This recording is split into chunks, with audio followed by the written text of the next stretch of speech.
Hello, hello, everybody. Thank you so much for being here today. The title of my masterclass is Reversing High Blood Pressure Naturally.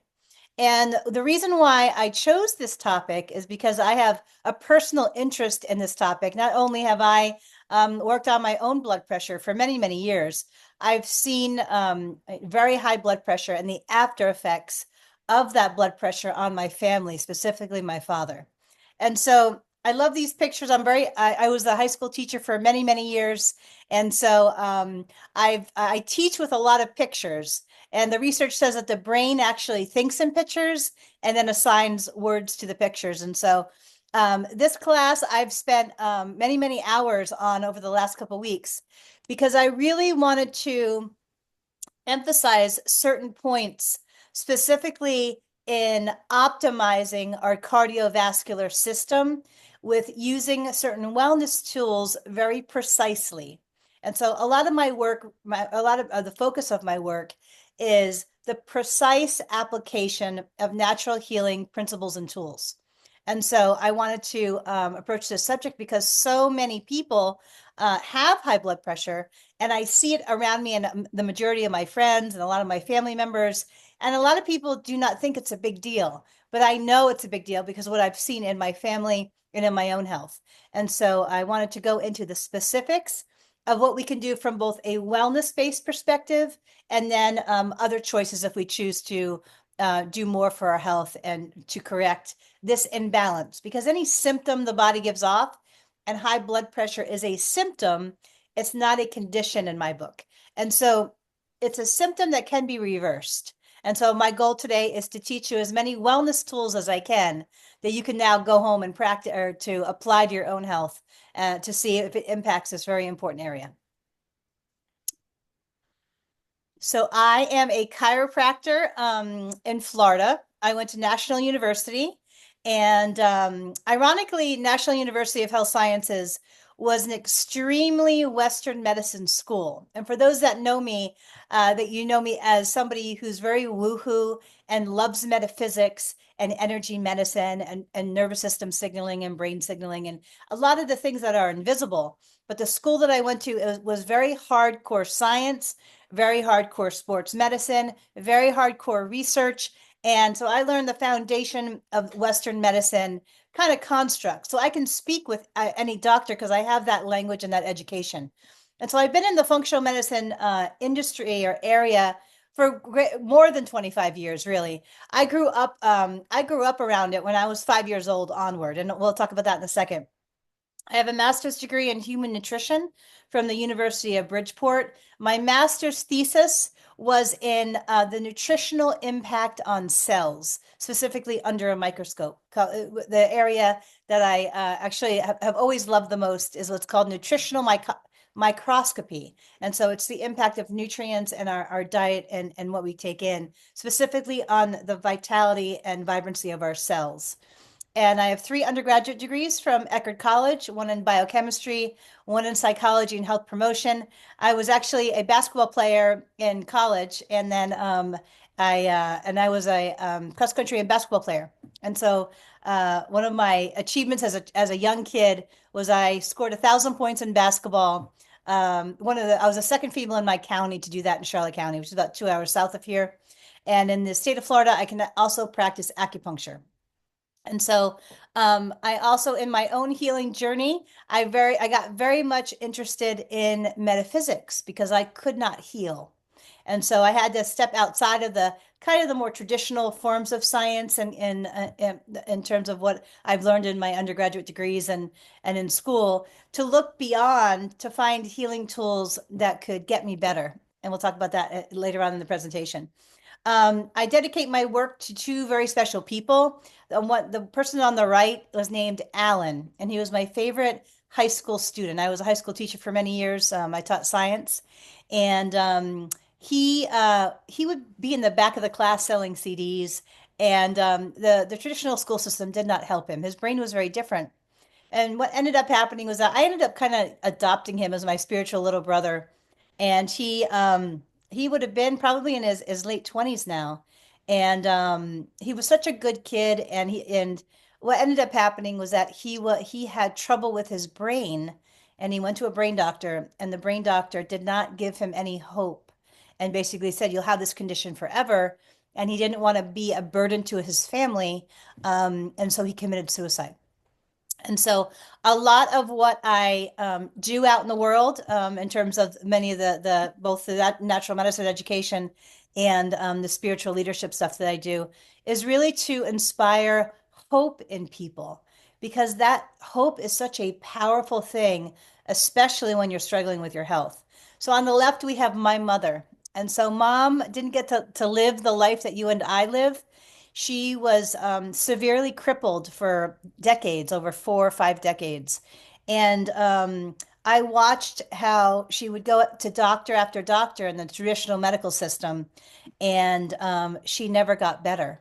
And it was a horrible decline, and it broke my heart and soul open in ways that I still think about. And so my work is dedicated to my mom. My goal when I was young was to be able to treat somebody that was just like my mom walking into my medical office, and to be able to correct the conditions. And she had many things, including schizophrenia and bipolar and schizoaffective disorder, and many things. And so I'm grateful to say that I'm at that level now, and I would feel confident treating my own mother and getting her back on her feet. And so I grew up even at age 8, I started reaching for health books because I knew the doctors were missing something with my mom. My mom didn't have access to natural medicine. She only had access to Western medicine. And she came from a very medical family. Her father, my grandfather, was an orthopedic surgeon. And that's why I wanted to be a doctor. I wanted to be just like him. But as I went through the system, I realized that that system was not fixing anything, and they weren't using nutrition as a tool. And so I wanted to do something else to really get people better. And so this is my Uncle Van, Dr. Van Beveren, and one of the most brilliant men I've ever met. He resides right outside of Princeton, New Jersey. And this, where we're sitting, that was 20 years ago. And so at 5 years old, I was in that same room with that same microscope, looking at cells on a very big screen. And that's when I fell in love with the magic and the power of cells and healing. And so my whole life was spent in that basement learning from Uncle Van. And Uncle Van, he could get anybody better. Anybody with cancer, anybody with Alzheimer's, anybody with AIDS, anyone that walked through his office that followed his protocols would get better. And I saw that. And I saw that his approach was so different, but he was getting at the foundation of the imbalances and then correcting those, and it fixed whatever it was that people were struggling with. And so I learned so much from him.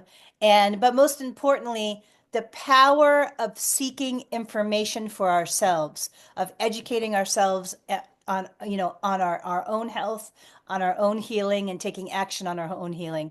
And he has actually a healing center with a teaching kitchen.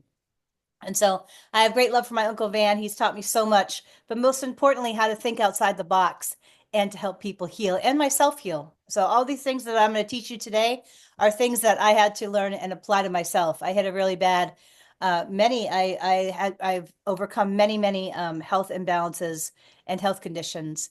And so this book is this has all of the healing tools that I personally use to get better after struggling with severe depression for 20 years. I could barely function.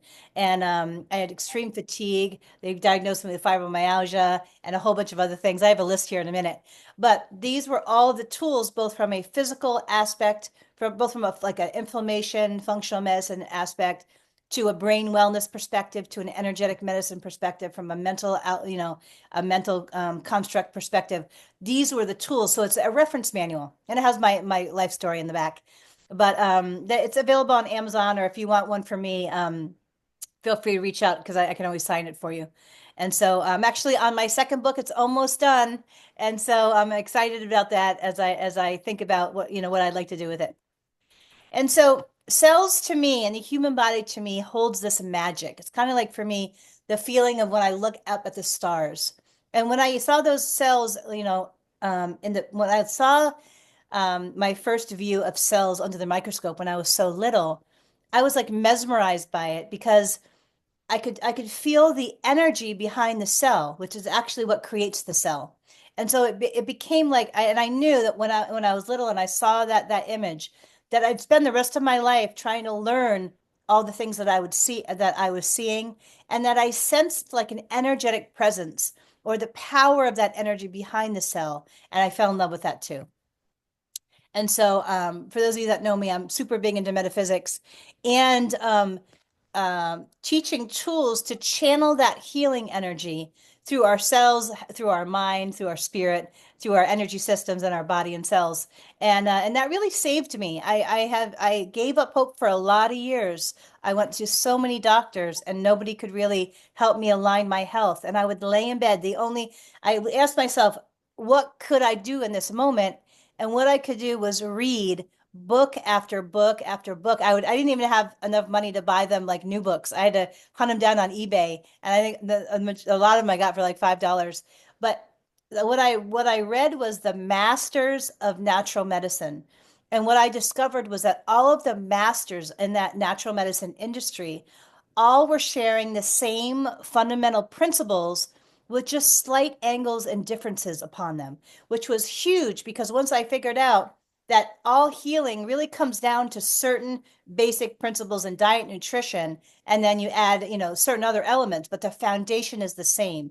But so many of those masters, brilliant work, brilliant information. It taught me that what are the fundamental pillars of actually healing and realigning the body.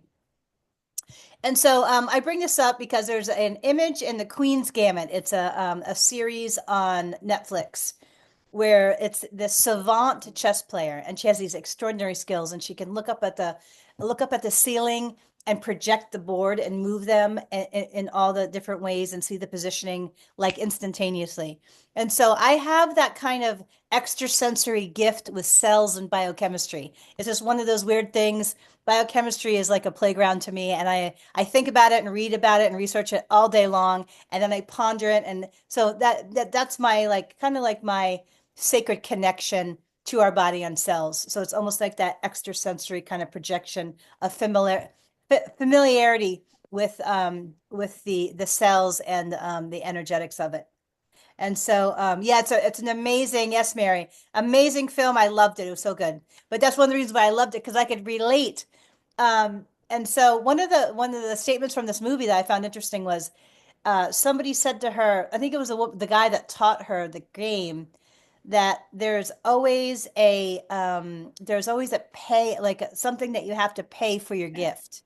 And I think about that often because I think of how much I've sacrificed for the gift of this cellular mastery. But that was what the guy told us, that there's always not a negative behind the gift, the mastery of the gift, but that there's like a counterpart to the positive, if that makes sense. And so any natural practitioner that teaches or helps heal people has to have this legal disclaimer on everything: books, presentations, advertisements, etc. So I'm following the rules. This information that's contained in this presentation is for educational purposes only, should not be constituted for or substituted for care from a licensed medical doctor or professional. This information is presented for wellness purposes only and not directed at preventing or curing any diagnosed condition. Well, I don't believe in diagnoses. I think, and we'll talk about that in a second. I don't treat a diagnosis. I figure out what the cells are doing and then rebalance them because the body will always throw off symptoms, and that's just indicating that there's an imbalance with the cells. And so, what is a diagnosis? It's basically a name that the Western medicine category that system uses to categorize things. So they have these names, and then under that system, the name will have a list of symptoms that will classify the name or identify the name. And so that's where diagnosis comes from.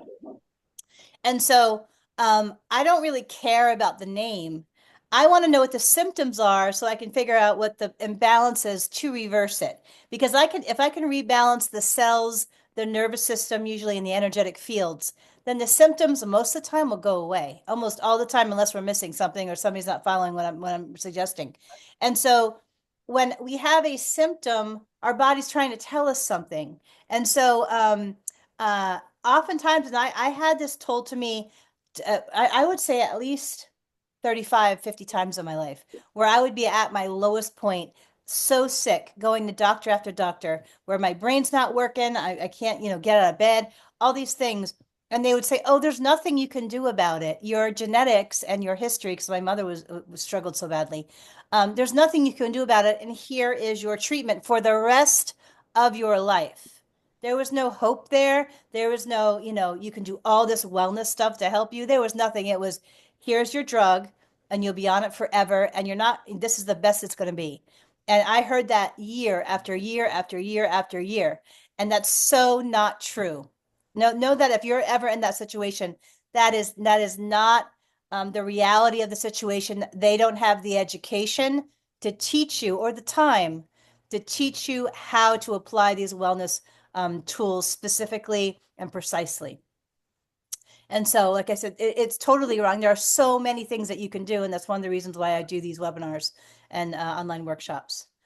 And so there's this idea of epigenetics. So all of us have positive, strong genes, and then we have weak, negative genes that carry certain weaknesses. Like if you look at what your parents struggled with health-wise, then that's usually some of the time, depending on the genetic, how the genetics kind of evolved in your body, that you're going to have a predisposition to have those weaknesses too. So for me, my father had really bad heart and really bad genes. My mother had really bad brain stuff. So those are the three areas that my genetics are very weak for. And so, excuse me, this idea of epigenetics is this idea that if you can keep the inflammation in your body low enough, then the negative genes will not express themselves. And that's always my goal. That's one of my biggest goals when I'm seeing somebody is how much inflammation does their body have, and where is it coming from, and how do I teach them how to decrease it, whether that with precise wellness tools, with specific diet, with specific nutrients, or with nervous system healing. How do I get the body back to balance so the inflammation is not high where it's expressing the negative genes? So these are all, and I'm sure there's many, many more, okay? But these are many of the diagnoses that I've reversed personally, where I've gotten to been diagnosed by a doctor many different ways that I have reversed with wellness tools and nutrients and food, okay? And so talking severe depression, I could barely work as a teacher at the time. I did nothing but hide in the, all I did was hide in bed with my cats. I would hide under the covers and pray to God to either like take me off the planet or to help me heal so I could live a life. But I was diagnosed with all kinds of brain-related stuff, hypothyroidism, that was in the blood work. Fibromyalgia is such a garbage can diagnosis because I don't know what to do when there's lots of pain because I don't know inflammation biochemistry. I certainly had bouts of high blood pressure. I had bouts of high blood pressure so bad that I would have to be hospitalized. All right, so I know this area from a panic perspective of them having the only option to give me is the drug, and sometimes the drug wouldn't even work. So everybody in my family was worried I would have a stroke and this and that. And so I understand this from a very experiential angle. Lupus, actually, when I was diagnosed with lupus actually very recently. I went through a mold experience.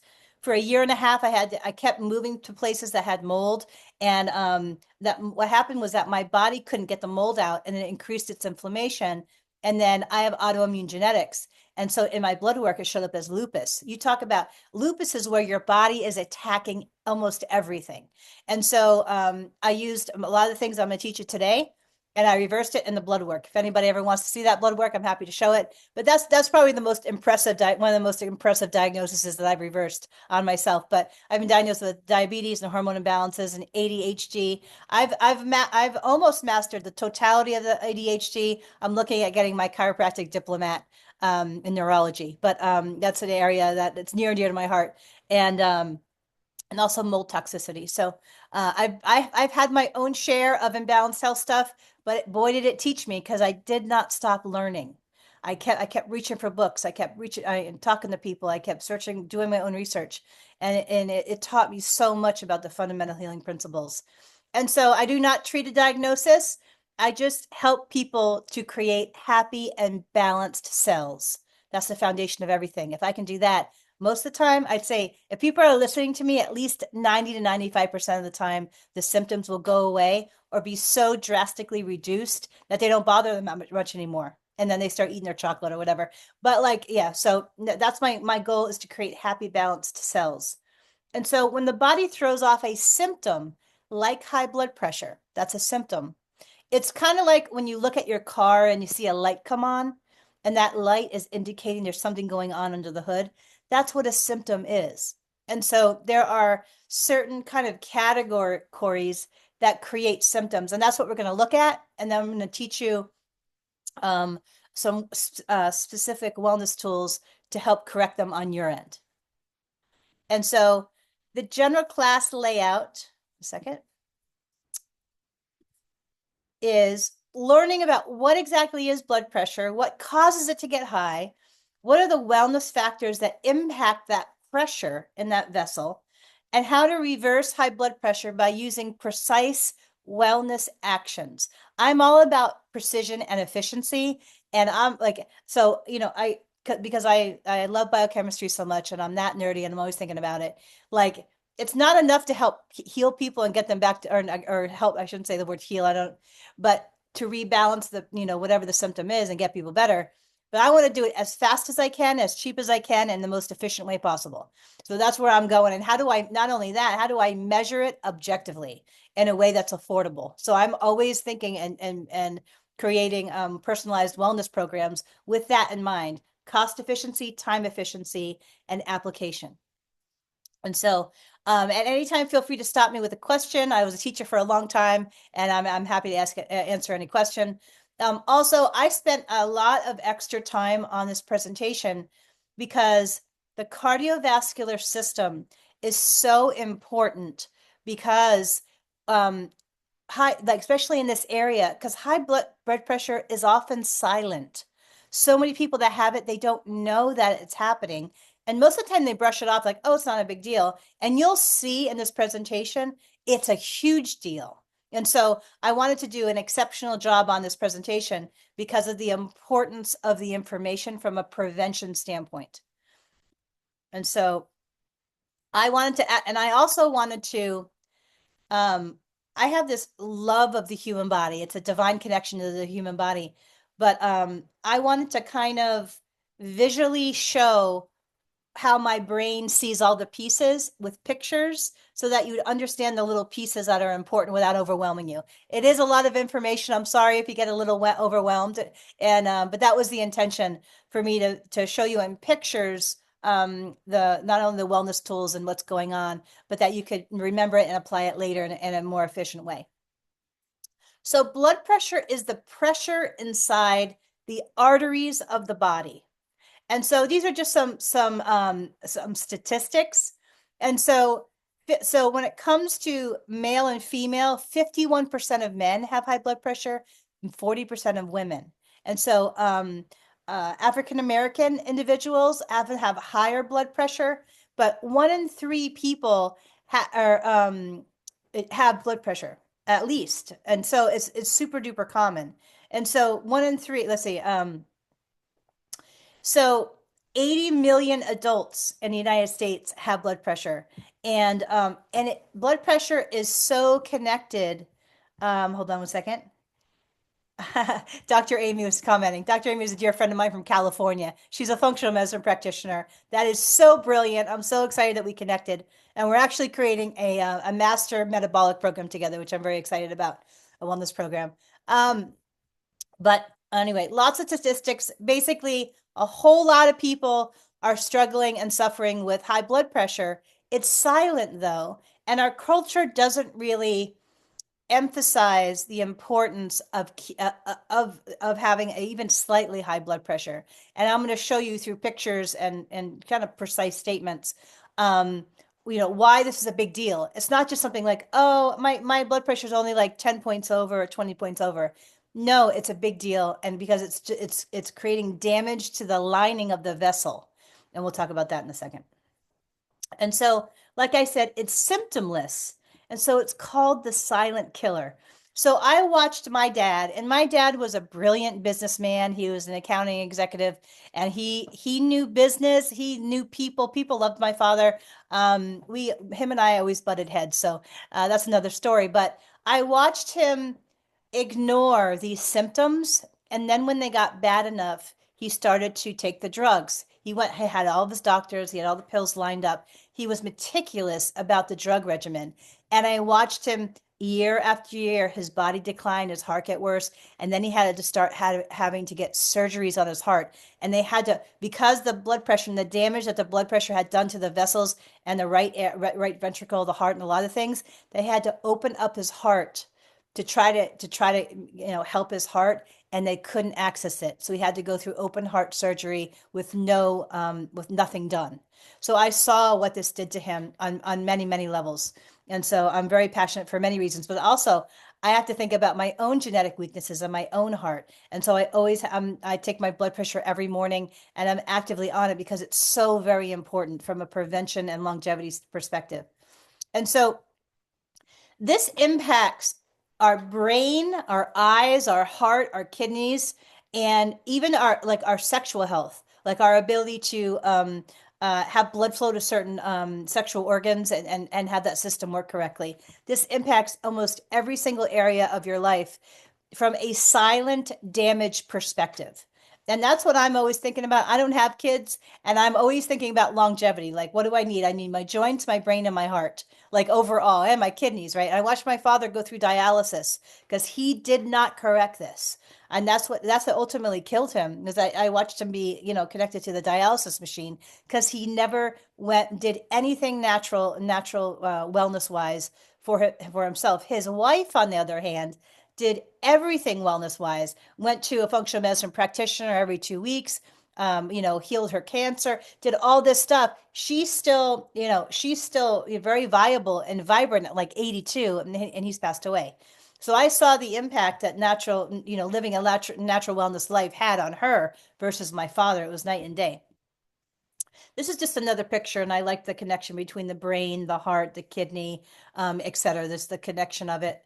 And, a heart attack is the blockage that comes from the narrowing of this vessel.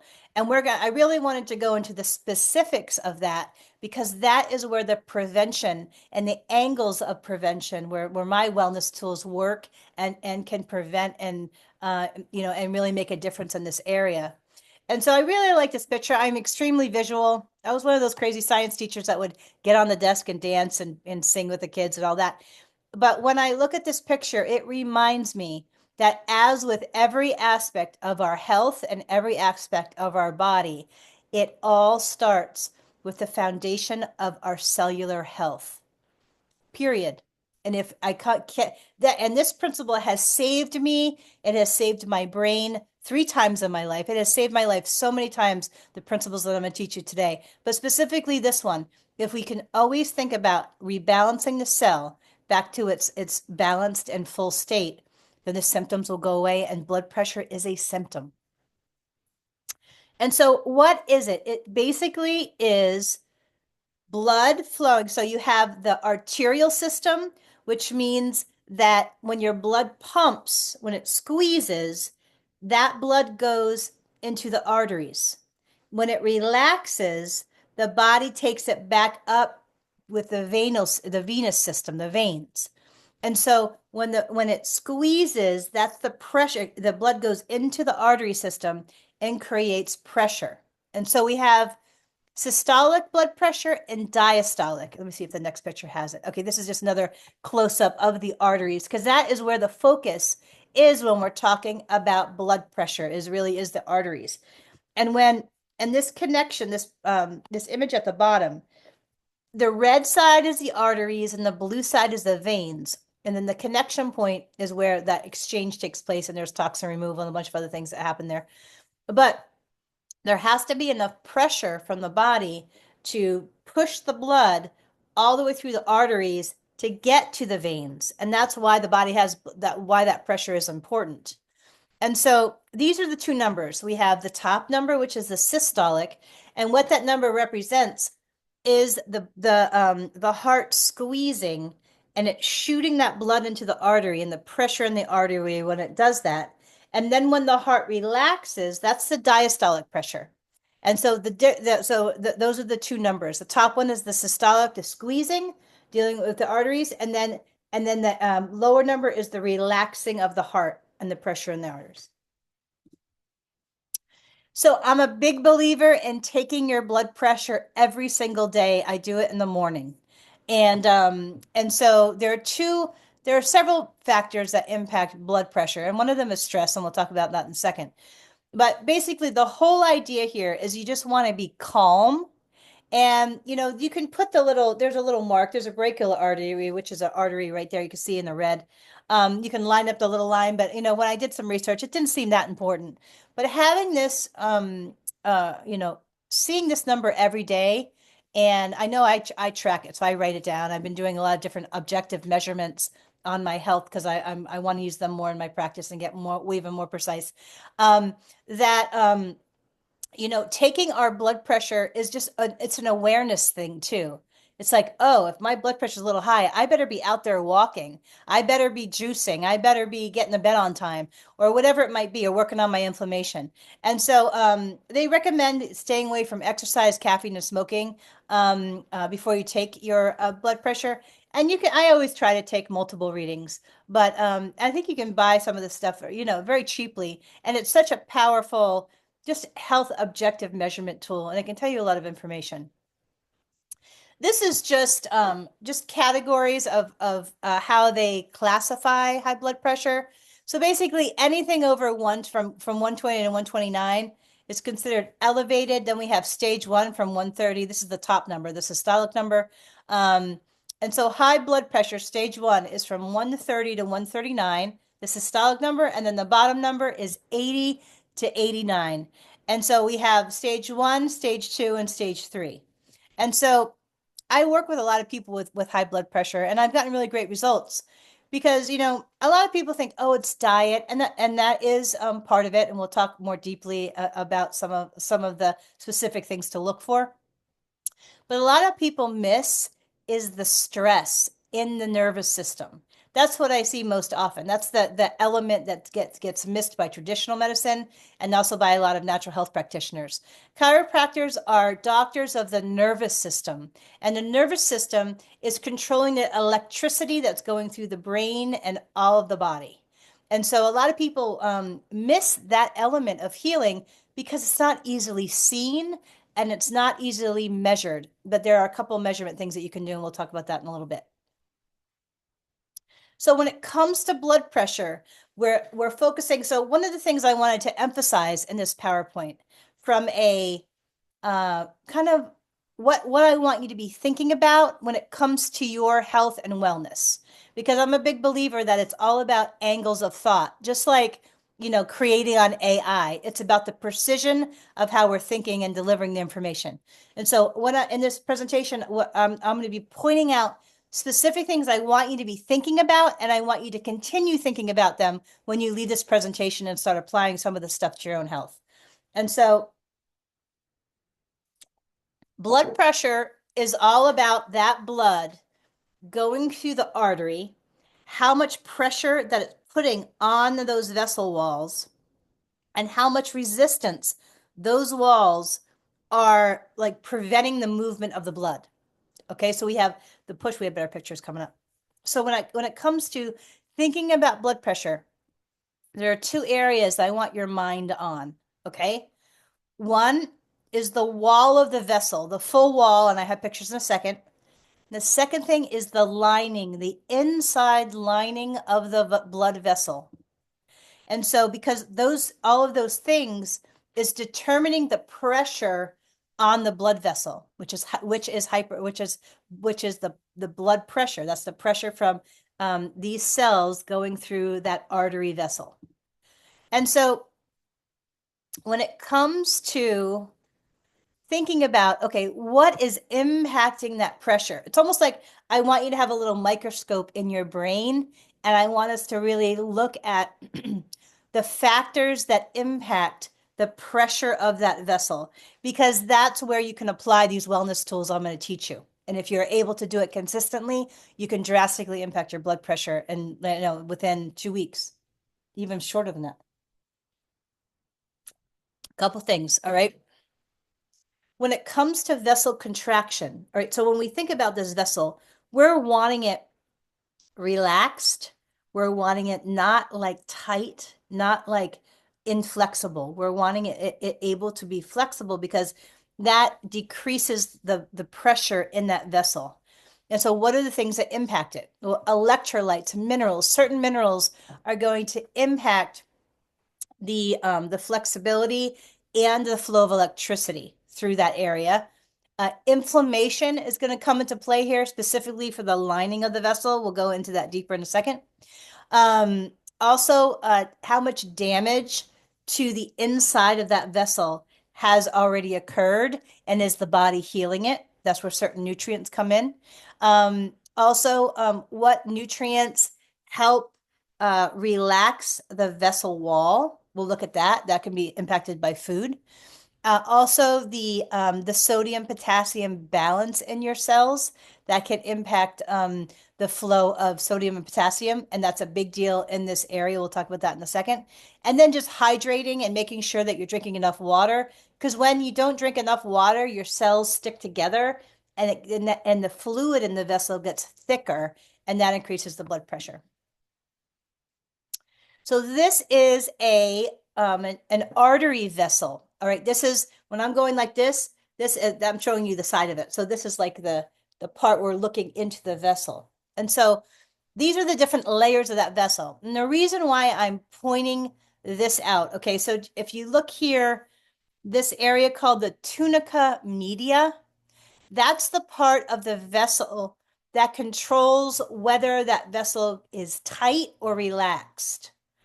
And that's where a lot of the wellness principles come in. Because if you increase your nitric oxide or the production of nitric oxide, then that layer, that tunica media layer, will be more relaxed and the pressure will be lower. Let's talk about that in a second. The other factor, once again, when I'm talking about the lining of the vessel, I'm talking, if you look into the whole of the vessel, that lining is where that damage occurs from the pressure. When our blood pressure goes up, the pressure hitting certain vessels over and over again, it damages the endothelial cells that are on the inside of that lining. And we're going to talk more about that, the details of that. But that damage of the blood pressure hitting all those beats, those thousands of beats, damages the inner lining. And then when the body, cholesterol can attach to it, the body tries to then repair it, and it can form clots. And then the more that happens, that's the plaque that gets built up. And so when this area is smooth and not injured, then the cells don't stick to it. And so our goal is to figure out, number one, how do we keep that lining of that vessel healthy and vibrant, like healthy with no tears in it, and number two, how do we decrease the likelihood of the cholesterol sticking to the damaged area to form clots? And so this is what it looks like from a picture perspective. Oxidative stress is basically the cell damage in the vessel. That's the endothelial cells. And so when there's decreased, so when there's decreased nitric oxide, what happens is that the more nitric oxide there is, the more that vessel relaxes. The less nitric oxide there is, the more that vessel constricts, which increases the pressure. And so if you look at this picture, so the first one is normal. That's like the normal vessel. And hold on one second. Somebody's wanted to come in. Let's see. And so that blood vessel, that first one is healthy. That's what we really want our vessels to look like. Welcome, Juliana. My niece just joined. She always has the best questions. And so The second one is the beginning of the buildup. So if you look at that second image, what's happened there is that the blood pressure has pounded the inside of the vessel so much that it's damaged those endothelial cells, and the body is starting to layer it with cholesterol plaque.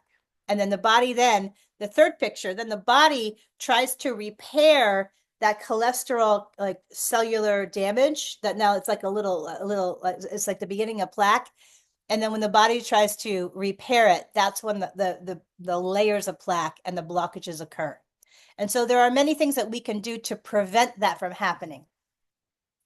This is just another image of the more that plaque gets, the more this process occurs, the thinner the space in the vessel becomes and the pressure increases. That's if you look at the statistics, the older people of our nation have statistically high blood pressure because this has happened over the many years. Nobody has corrected their blood pressure. And as a result, their vessels are smaller because of this reason, because there's more plaque on the inner area of the vessel. And as a result, so that's why all the numbers statistically, their category is much higher than like our age, within, 40s and 50s. And so this is just another view of what the vessel looks like. So rather than looking at it from like looking in the hole, this is like if you sliced it just in half and looking at the side. And this is just an image of the plaque buildup. Welcome, Lori. That's my little sister. Hello. Hi. And so this is just a picture of what happens, like this over time of when that pressure of the blood is hitting the wall and the damage that it's occurring and the body is trying to repair it, and then it forms that plaque. And what happens is that over time that it creates coronary artery disease. And so that's plaque in the arteries that doesn't allow the blood to flow. And then when a piece of that breaks off, it can get lodged, and then a heart attack can occur. And a heart attack for women specifically can throw off so many different symptoms. It can throw off back pain, digestive symptoms, jaw pain, so many different symptoms can like that don't make you think that it's the heart. But that's what's happening, is that the blood pressure over time has damaged that lining. The body has layered it up trying to heal it, and then cholesterol gets plaqued up in there too. The body keeps putting up layers, and it's thinning out the space inside the vessel, making the pressure even more. So it's like a cycle. And then you can get in a situation where a blood clot occurs. This is a big deal. So I had a very I have a comment. Hold on a second. Okay. Thank you, Dr. Amy, for coming. So good to have you with us. I'll talk to you soon. I'll send you the video. Um, and so she's a dear friend of mine. And so okay, so I watched a very dear friend of mine have a stroke in within my spiritual community. And it was somebody that was what is one of my, greatest mentors. I've learned so much from her in terms of leadership and spiritual principles and so many things. But I watched, I mean, she is such a powerhouse of a person. What happens when you have a stroke? I mean, I was in the hospital room with her for many, many days on different days, and I watched how the Western medicine system handled that situation. Because when we have clots in our vessels, then what happens is that it's not just the vessels that's dealing with our heart. It's the vessels that bring blood to the brain, that bring blood to our kidneys, that bring blood to our eyes. And so if this is happening in the vessels of the heart, this is also happening with all of those vessels. And so the same process is happening to the lining of the vessel. And that's what this is showing. That's what a stroke is that vessel lining got injured, and then the body tried to repair it, and then the cholesterol got stuck up in there, and then it layers it down, and then it creates the plaque, like the atherosclerosis. A piece of it comes off and then gets lodged in the brain, and the brain can't get oxygen to the brain cells and it dies. That's what a stroke does. And so my family has a huge history of stroke. My mother, my grandmother, my aunts. So I am actively thinking about this and looking at the mechanisms of prevention, because that's the last thing that I ever want to experience after watching one of my, one of my greatest mentors just go through this. And so it's a big deal. And so the prevention, everything that I teach you today, everything's at the cellular level, so it's going to help everything. Like I mentioned before, there are foundational healing principles that are pillars of healing. And so what I'm teaching you today isn't just for blood pressure. It's for optimal health. It's the foundation of optimal health. Even though we're looking at specific areas in terms of some of the biochemistry and the specifics, the foundation is always the same. Reversing inflammation, looking at the stress response and stress in the nervous system, sometimes removing toxins, but looking at, are the cells happy and are they functioning well? And so this also creates eye damage because those vessels go to the eye. It can damage the retina. Here we are. We have this is breaks in the vessels from the weakness of that blood pressure. So if you see your blood pressure high, know that this damage is occurring somewhere. It's just silent. That's the issue. Whenever I have anything cardiovascular go on, my brain is like, okay, I am not ignoring this, and I'm going to start working my wellness principles and tools harder because I don't want to go through what I saw both my mother and my father go through in different ways, because that's the scariest thing, because I saw how badly they suffered. And so this is what happens, or what causes people to go on dialysis. It's the damage, but the damage is in the kidney vessels, not necessarily in the heart vessels or the brain. So this is what creates dialysis. When kidneys fail, this is what's going on. It's the same process. The vessels are getting layered up, or they're getting damaged by the blood pressure. The body's trying to heal it and layering stuff up. Cholesterol gets stuck, and then the plaque starts layering. And then that process then starts degrading the matrix of the vessel. And then ultimately the kidneys can't filter. So this is it's not just the heart vessels. This in all vessels of our body. And these are just 4 areas. This is happening everywhere. And I just had somebody who was an acupuncturist. It wasn't Dr. Amy, but somebody who's one of the most brilliant people that I know. And she contacted me about 6 months ago. She says, my kidneys are failing. She had never had a kidney issue in her whole life. And it was this type of process going on because nobody had caught it. And so my biggest thing is um, helping people identify their symptoms quick enough and teach them how to reverse the imbalances before the damage gets bad. Because if you're having a symptom, most time there's damage going on somewhere. And if you catch it quick enough, then you can reverse it to a more balanced, healthier state. But if the damage, like, look at this kidney is like kind of like looking worn out, right? The tissues aren't vibrant, it can't filter. So it gets to a certain point. Not to say, well, if you don't catch things fast enough, because I thought my uncle could reverse it. And I thought, even he said, somebody found him once and she had like stage 4 cancer. And he used to throw these big dinner parties, these big natural food dinner parties. And she met her, or he met her, and intuitively he felt that she was going to die, and she died the next day.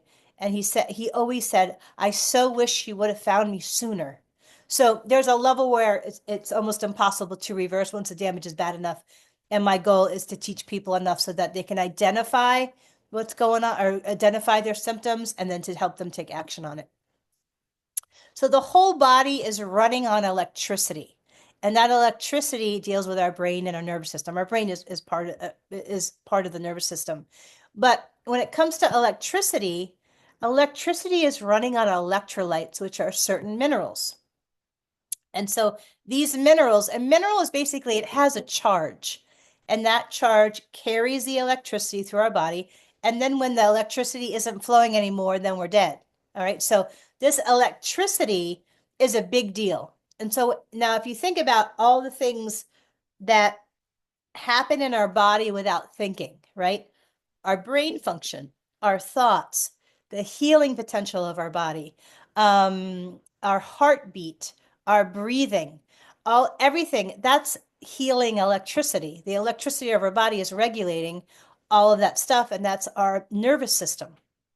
And so when it comes to things that relate to nerve conduction, like the heartbeat, like thoughts in our brain, this focus on electrolytes becomes super important. And so, from a wellness tool perspective with blood pressure, your focus is going to be on potassium a lot, on potassium, sodium, and magnesium. Calcium comes in there a little bit too, but those are the three I'm the most focused on in the lecture.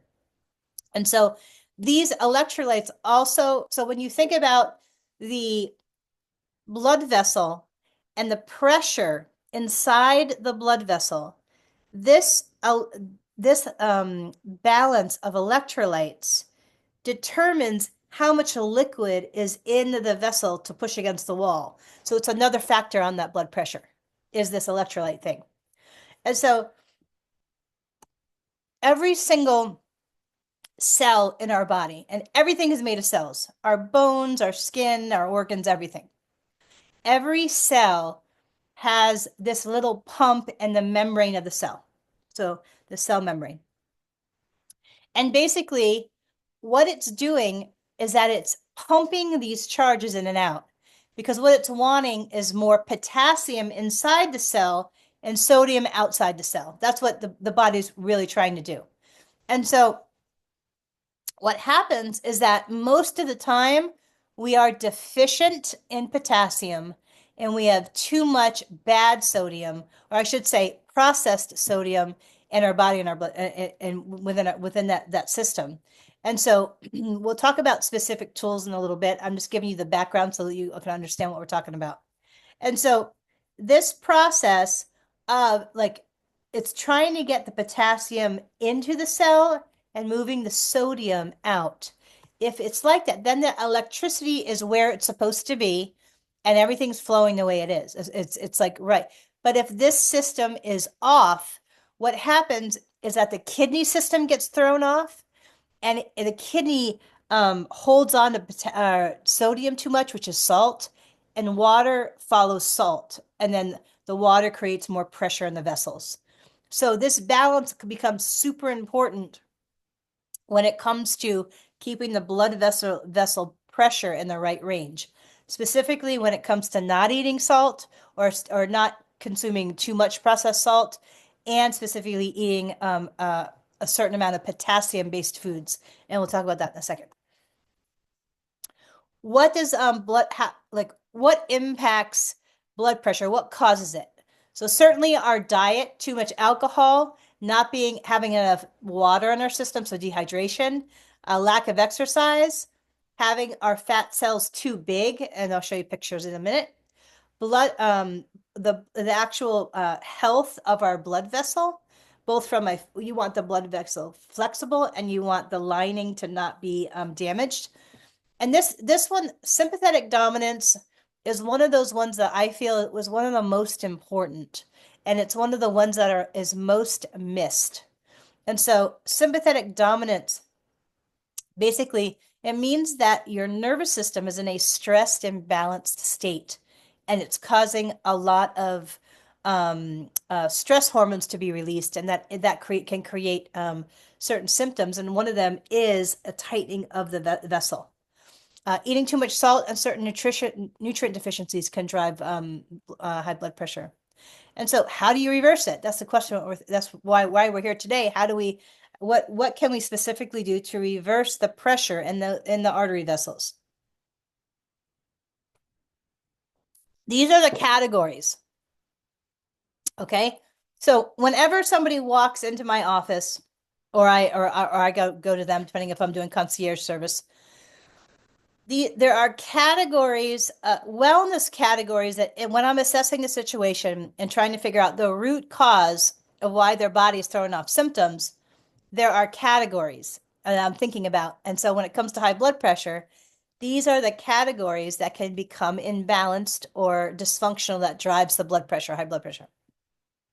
So once again, water intake, a super stressed nervous system, certain nutrient deficiencies or bad food, the actual a wellness of the blood vessel. We talked a little bit about that. And then decreasing inflammation. Decreasing inflammation is a huge one because the formation of those clots and the plaque, um, that happens faster and more when you have inflammatory proteins being released. And so inflammation is one of the biggest foundational factors of all disease and all imbalances. So when I'm looking at somebody and they come to me and whether they're struggling with heart stuff, brain stuff, joint pain, whatever it might be, thyroid, Hashimoto's, autoimmune, whatever it might be, inflammation is almost always one of those big pieces that we have to address. And so inflammation impacts, like if you look at the pictures, our brain, our joints, our spine. I picked this picture on the right because of the pink areas. It actually eats away at our tendons. So when we have damage, when we have to go get a rotator cuff injury or a surgery of our back or our shoulder or whatever it might be, that tendon, like the supraspinatus tendon, gets eaten away by inflammation. Okay, so the first blood sugar wellness hack that I want us to think about is how can we decrease inflammation? And so what is inflammation? Inflammation are cell proteins that get given off when the cells are in a certain environment. And that environment could have toxins or bacteria or a pathogen or not enough nutrients to make the cell healthy and strong. But this from a biochemistry, and I'm like a super biochemistry nerd, right? You don't need to know any of this, all the numbers or anything like that. What I want you to remember from this cell is that this cell can be an inflammation factory. So if the cell is not experiencing certain healthy factors, it can create all these other inflammatory proteins, and that's what those little numbers are in letters. And then those little proteins go off and drive more inflammation in the body. So it's a synergistic magnification effect of when the cell is experienced certain factors like not enough water, not enough certain types of nutrients, bad oils, gluten, sugar, inflammatory foods. It could be too many stress hormones. It depends, and like I said, that's where my expertise comes in, is that I help people identify where the inflammation is coming from, because everyone has inflammation going on, and in the churning of that inflammation, even if there are no symptoms, unless you're really actively working on it. And I've been studying the inflammation, so this is a simplified version and graph of inflammation biochemistry. Each of these boxes are a whole system, like an adrenal gland system. I've been studying adrenal glands for like 22 years, and it is the biochemistry of adrenal is very complex. So when it comes to the treatment that you get for blood pressure, and I'm not allowed to say anything like negative about drugs, but I can educate you about them legally from a licensed perspective. Um, when you get a drug, it's working on usually one or two biochemical mechanisms, just one or two, right? You're trying to bully the biochemistry. And when you do that, there's always a repercussion somewhere else. The imbalance is going to show up somewhere else. But if you look at this, is just the inflammation. This is the biochemistry matrix of inflammation. One thing is not going to address all of this, no matter whether you do it naturally or whether you do it Western medicine. One tool is not going to be able to realign a system like this. And from my perspective and my education and my research and my experience, like that never, that's why when I develop wellness programs for people, I'm looking at all the factors and there's a timing of healing actions to take as well. But anyway, so this is, you don't need to know any of it. Basically, there are a whole lot of things that drive inflammation. And when it comes to your health and wellness, it's so important that you take consistent, healthy wellness actions every single day in many different categories. Because it's all of those things that you do every single day that helps realign different areas of the body that can make such a huge impact on so many things, especially anything related to any symptoms that are expressing. So when it comes to inflammation, there are several several things that create inflammation. And either I've done them this year, or I've done them in the past, webinars on each of these areas. And so I just did one on leaky gut, and the next class is going to be on fasting, and the next one's on blood sugar. But the system imbalances, like leaky gut, that's that's a disruption of the intestinal lining, adrenal dysfunction, too many toxins, certain foods that you're eating that are healthy, that can create food sensitivities. Like I was allergic to like almond and celery and chicken, like things I would never think that I would be allergic to. And so anyway, there are many different things that drive inflammation, and that's kind of my mastery area. And because it overlaps, there are many biochemical systems that overlap. And so one of my niche areas is being able to figure out what system is imbalanced, and what precise actions to take, and also specific nutrients to take to realign it. And so inflammation can come from blood sugar, toxins, bad food, and also that stressed nervous system state that's in dysregulation. I see that often. That's one of the most common things that are missed when people are having difficulty healing or realigning their body, is that what it's called sympathetic dominance. It's that overstressed state of the nervous system. I'm not going to go through these because I just went through them, but these are all of the factors that cause inflammation. Let's see. Yes, Liz, she says, this is terrifying. How do we fix this? And I have like a series of like blood pressure hacks, like steps, and we'll get there, I promise. And so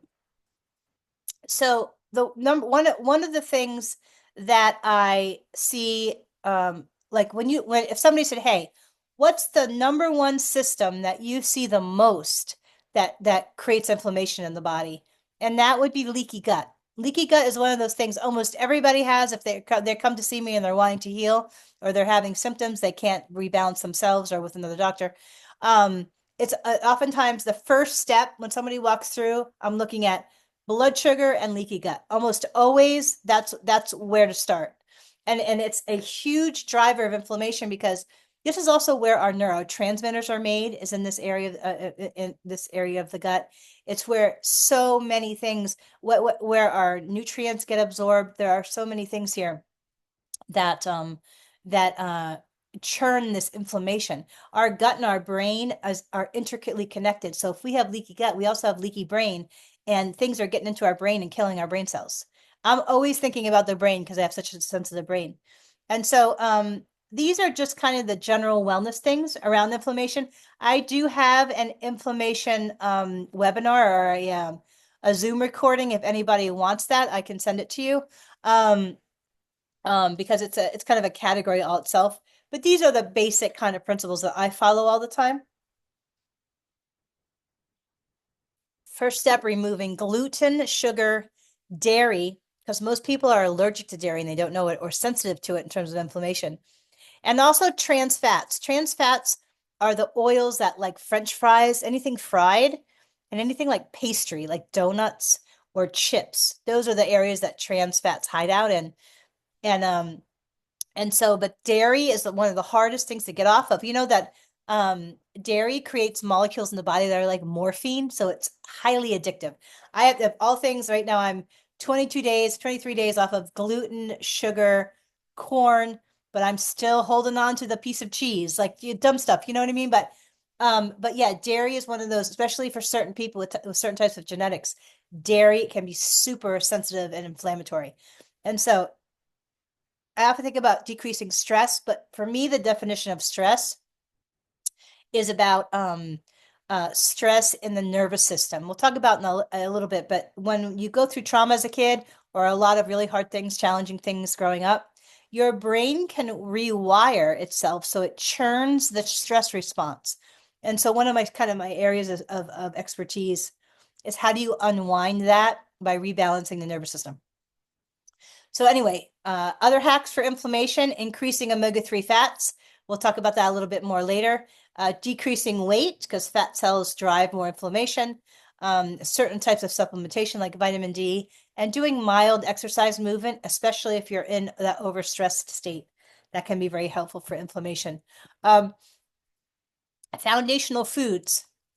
Um, the inflammatory foods, like I was talking about, gluten, casein, and then the trans fats will be safflower, sunflower, and soy and corn oil.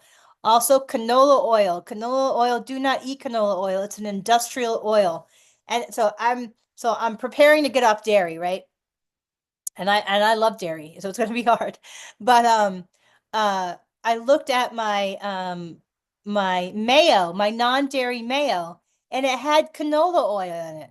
So I was wondering why I started to wheeze, and that was why. It's because it had trans fat in it. Anything processed meat and anything fat you want to buy, meat and fat you want to be as organic as possible. You want the best quality of any meat or any fats that you put in your body, especially dairy. So if I'm going to eat anything animal product, I buy the top of the line. Like I'll pay like $12 for eggs, but at least I know they're not dirty eggs that have all kinds of crap in them. And so um, things like cruciferous vegetables are awesome. So like garlic and onions and Brussels sprouts and cauliflower and broccoli. And cruciferous is great for the liver and great for your body and inflammation. Avocado, nuts, especially walnuts. Anything tumor and ginger related. I don't do enough with that. Olive oil, the other oil that I often use is coconut oil. And low glycemic fruits like berries. Sometimes if I'm still eating dairy, I will, as a dessert, I'll take blueberries and frozen dark cherries from Publix, and then I'll add a little stevia to heavy cream. And it's kind of like a little bit like ice cream. I know it's not, but like I said, my body's like, no, I'm one of those people that I need to get off quicker. But I've done a pretty good job. I've cut it down to make 75%. I'm getting there. Um, Pineapple has great enzymes. That's really good for your cells.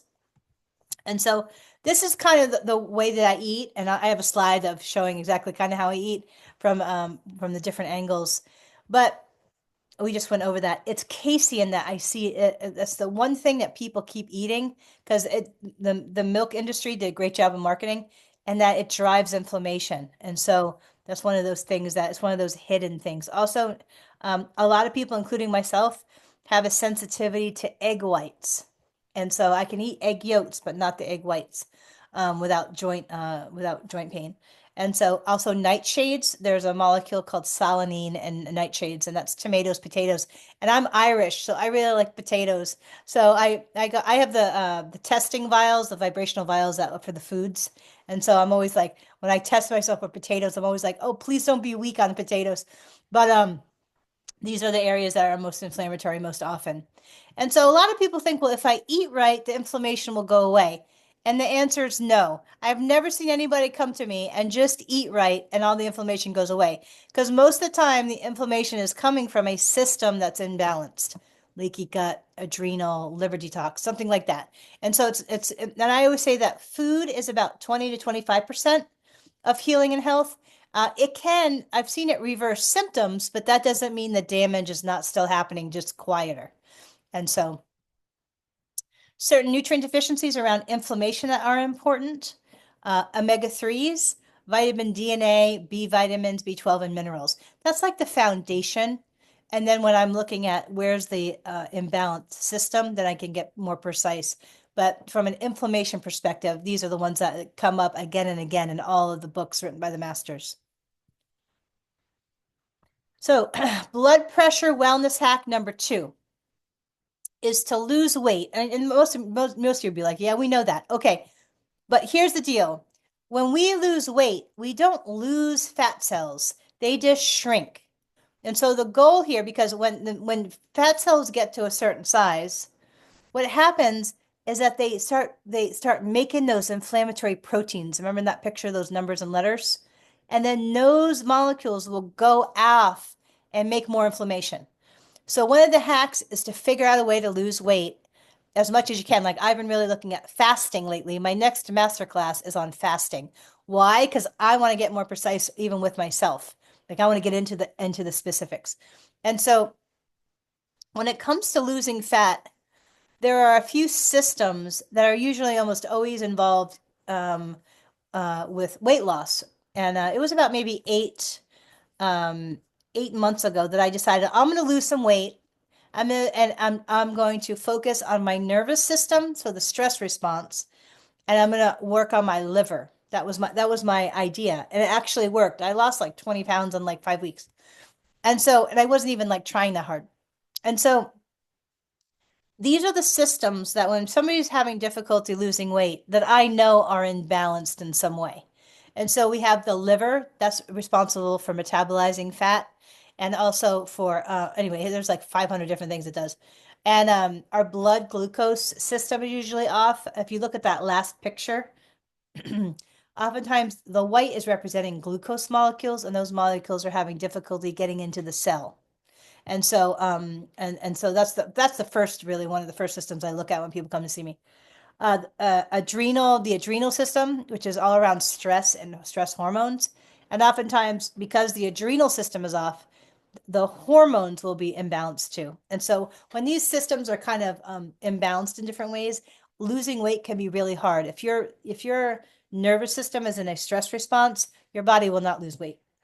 It's very difficult. This lady is amazing on YouTube. She's Dr. Mindy Peltz. I think she has millions and millions of views. She has two books. I just ordered her last book. She has a book called Fast Like a Girl, and it's specifically for fasting for women. And her new book that I just bought, it's on its way here, is Eat Like a Girl. And so she's really great about the precision of fasting and food for females and female hormones. Phenomenal educator. There are two free apps if you're into tracking your food, which I always recommend. My Net Diary is one I like the most, and then My Fitness Pal. My Net Diary used to be free, but it tracks your macros so you can see how much protein and carbs and fats that you're eating. Blood pressure wellness hack number 3. There are certain foods that increase, or I should say, decrease the pressure in the vessel. And these are the few that I'm going to talk about. Beets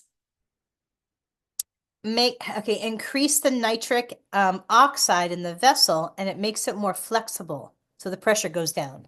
It's one of those things that increase nitric oxide. Kiwis, I think the research was on 3 kiwis a day, which is a lot of kiwi, but it has a high amount of minerals and potassium or something. Like it's a mineral based, and that helps with the liquid balance in the vessel, and that decreases it too. Flaxseed, I've just started to um, try to do flaxseed every day. This is great for making sure that your bowels are regular, like going number 2.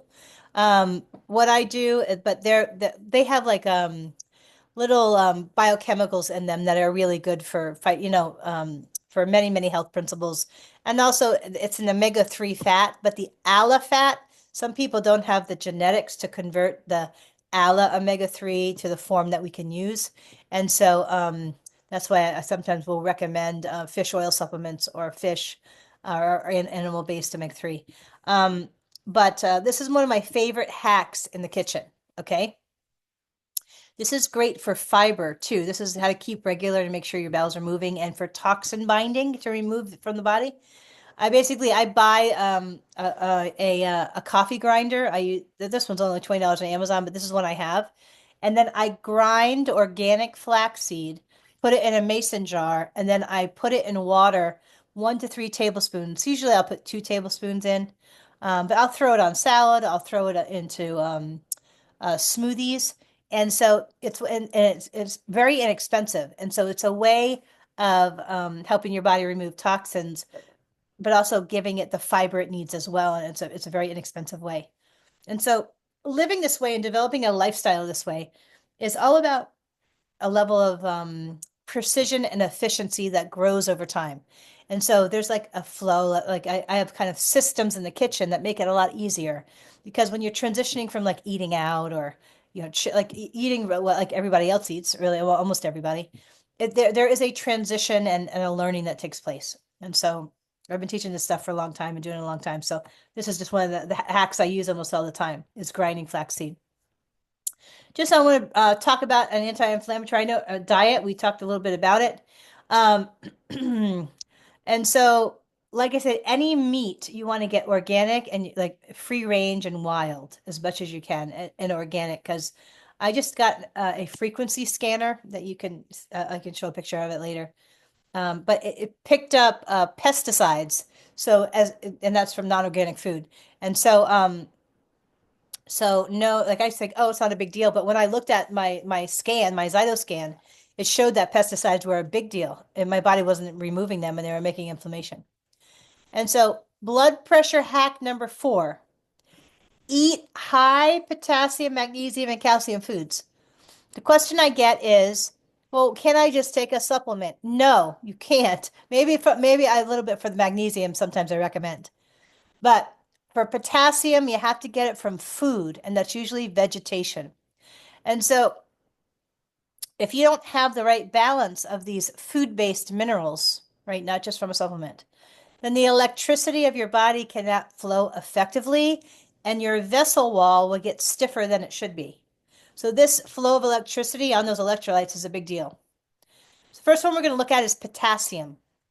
And it's almost like potassium has the opposite effect of salt. Salt's kind of the bad guy, especially if you're eating like white processed salt. And so what happens is that eating potassium foods impacts the kidneys, and the kidneys release the salt. There's other things going on too.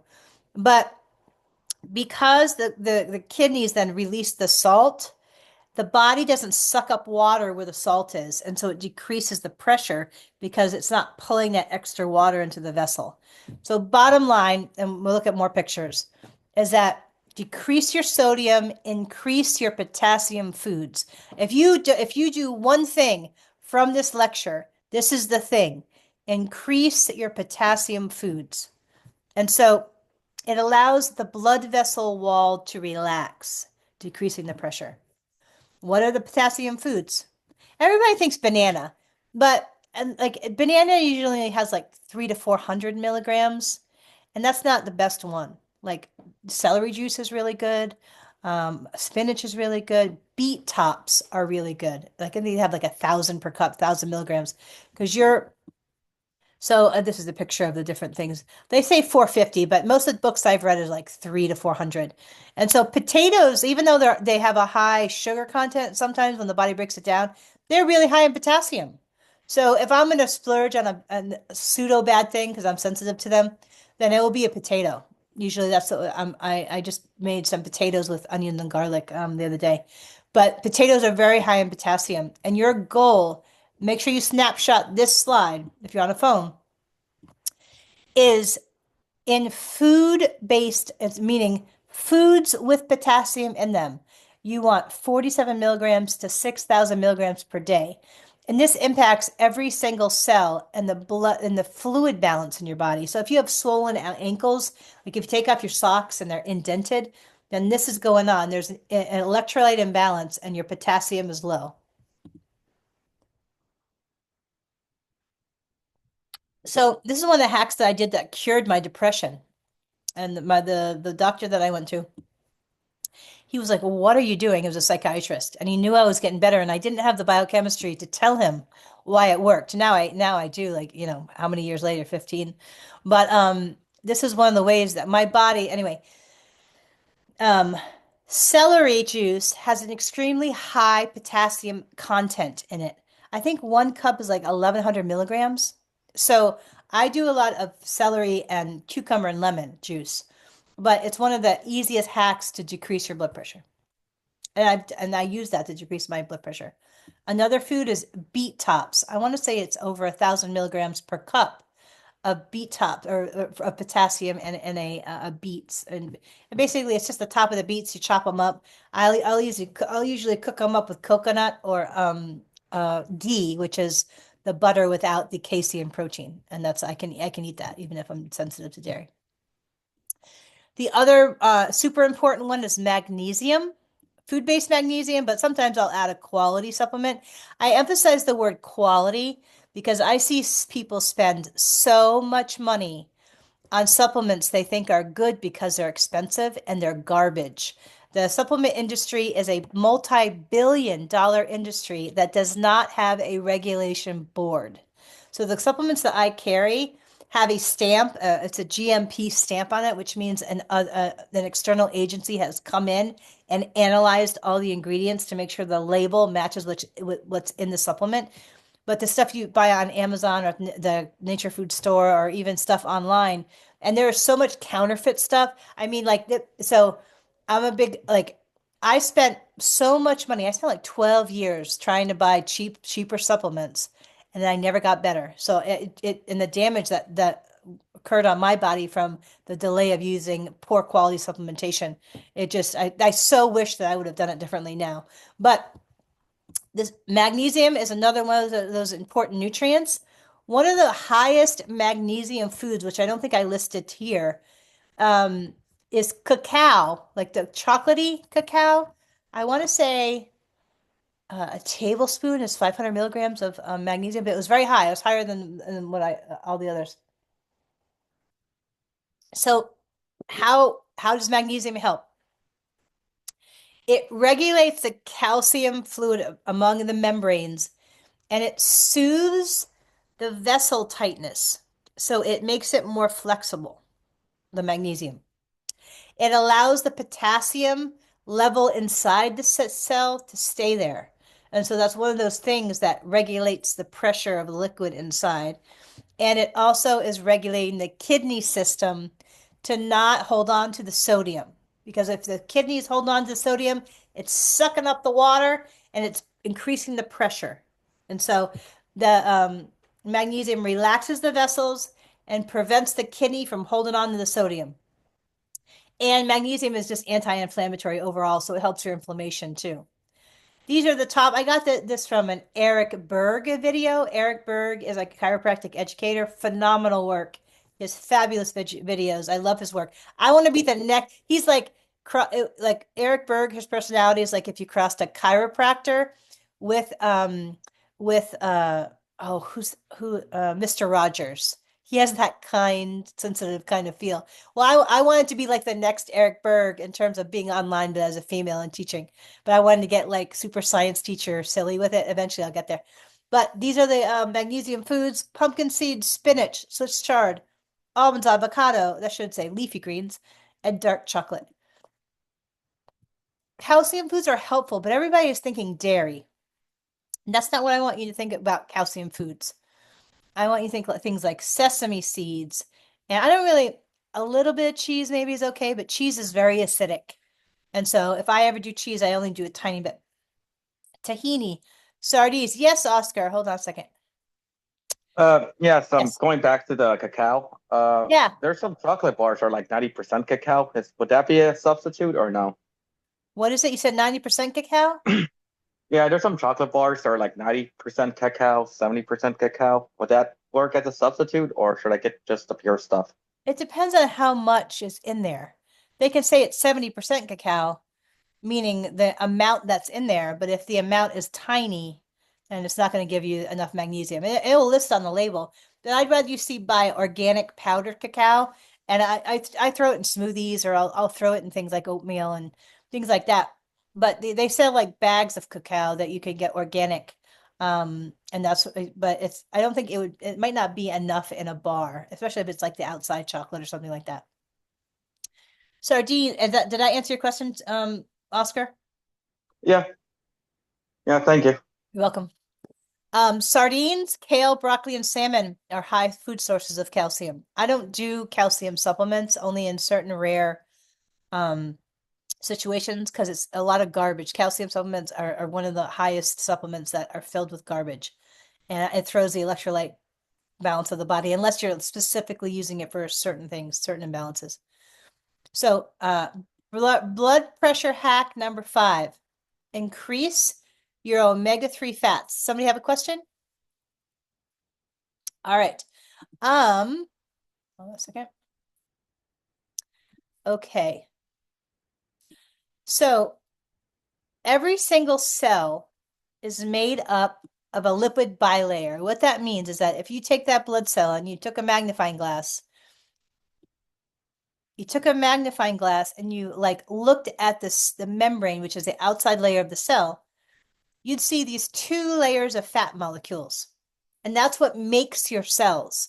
So when your body is making cells, you want your cells to be really, really healthy, like and made with strong stuff. So you want this lipid bilayer to have a lot of omega-3 fat molecules. Because when we're eating garbage, the trans fat molecules in the garbage food are weaker. So what happens is that when the do I have a picture of that? Hold on. So when that lipid bilayer, those things like that, when that omega-3 is a part of that membrane, then it's really strong. So it doesn't age as fast, or it doesn't get damaged and crumple up, and then the organ tissue dies or whatever it is. When the layer is made up of quality fats like omega-3 fats, and we'll go over which foods are in them in a second, the membrane is strong, and that's what you want. And so when it comes to the lining of the blood vessel, you want the cells of that lining to be made of these fats, because then when the blood pressure hits, it's not going to get damaged as much and form the plaque. So this is one of those things that can help make the lining of those cell vessels strong, the cells. These are the foods. When it comes to omega fats, you have omega-6 and omega-3. Those are the good ones overall, but most of the time we get a ton of omega-6 in our food. So I want you to focus on when you're eating, when you're thinking about what kind of healthy fat should I put in my body, I want you to focus on the category of omega-3. And these are the things that have the most omega-3 in it, is salmon and walnuts and flax seeds and oil. Sometimes you have to be careful of the oil because it gets rancid. Hemp seed, chia seed, and some seaweed have omega-3 in it. Most people are deficient, like we talked about, but the goal here is 3,000 milligrams per day. They've done a lot of research on joint pain and inflammation in general. And so when it comes to omega-3s, that's the goal when it comes to the food, or even some supplementation if you're going that route. But a lot of the, like when I see people as clients, I have them bring all of their supplements to me, and I'll muscle test, which means using the strength of the arm muscle to dictate what the body is wanting. It's an energetic test that you can see what's healthiest for the body. And so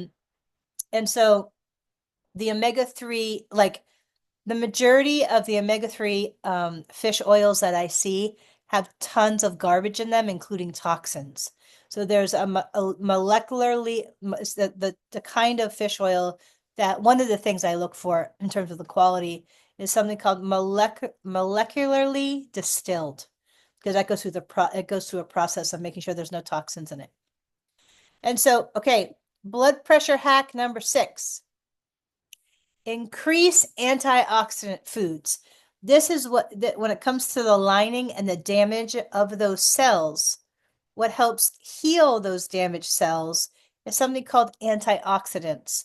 And antioxidants come from very brightly colored food. So berries, raspberries, beets, watermelon, anything very colorful. And so what happens when those cells get damaged, we want the body to heal them as fast as possible. But the issue here is that a lot of our produce that we eat is grown on nutrient deficient soil. And so that's where some supplementation can be very helpful here. And so this is a close-up of the blood vessel wall. And so when there's damage to the endothelial cells, that's where those antioxidants, those nutrients come in to heal it. And we want that to happen, or else the body will start plaquing it. Blood pressure hack number 5, decrease processed salt in your diet.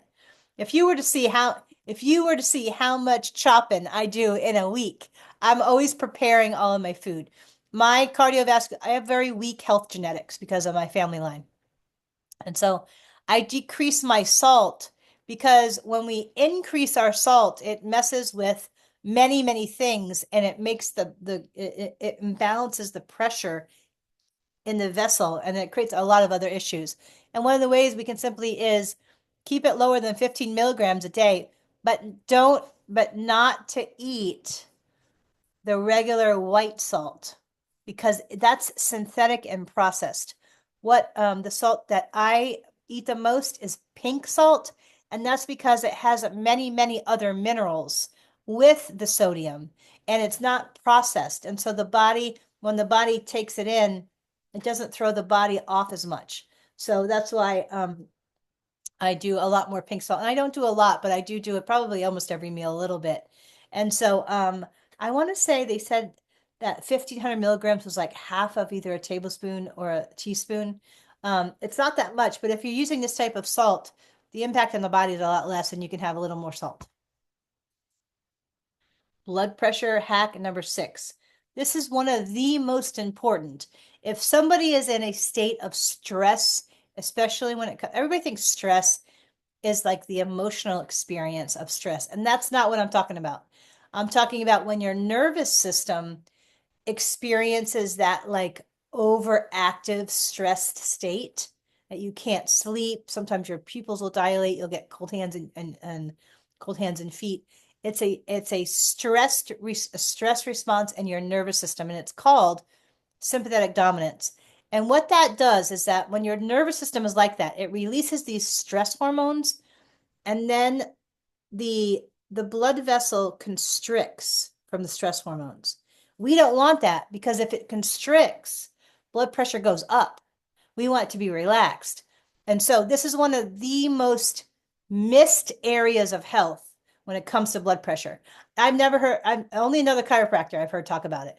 Like all the books that I talk, like that I read on natural health, most of them on blood pressure miss this because it's one of those things that people aren't thinking about, especially if they're educated in the traditional medical system.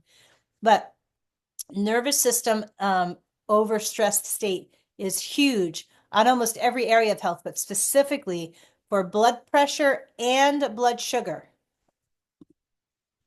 And so what is sympathetic dominance, which is the fancy name for a super stressed nervous system, okay, that's the electricity that runs our whole body. And so it feels like a hyped up stress response. I've had this before. It's almost like your body is revving. It's like it can't settle down. And there are other root causes for sympathetic dominance. It can be heavy metals. It can be the wiring of the brain, from the rewiring of the brain from trauma, or extreme stress throughout the life of somebody's life. Let me see. But the extra stress chemicals can negatively impact almost every area of your health, your sleep, your blood sugar. And so my vibrational vials that I use for muscle testing can pick this up. I have epinephrine, the vial for epinephrine, and that's the one that always tests weak. And I have a sympathetic dominance or a sympathetic nervous system vial that will show too. Um, and people like this can also often be emotionally reactive because everything is overwhelmed. Also, the people are often have difficulty relaxing. And one of the quick ways that you can see if this is going on in terms of one of the symptoms, it's not always the case, but if you go in the bathroom and you look at your eye and you shine your phone or a pen light in the eye, you'll see the pupil tighten, but it will not be able to stay tight. You'll see it go tight and then it'll go wong, and then it'll try again. It'll go tight again and then wong. And so that's an objective. That's one of the signs of a dysregulated nervous system, and with stress systems that are dysregulated. If you've gone through childhood trauma, I went through a lot of trauma as a kid, including a sexual trauma and a whole bunch of other things.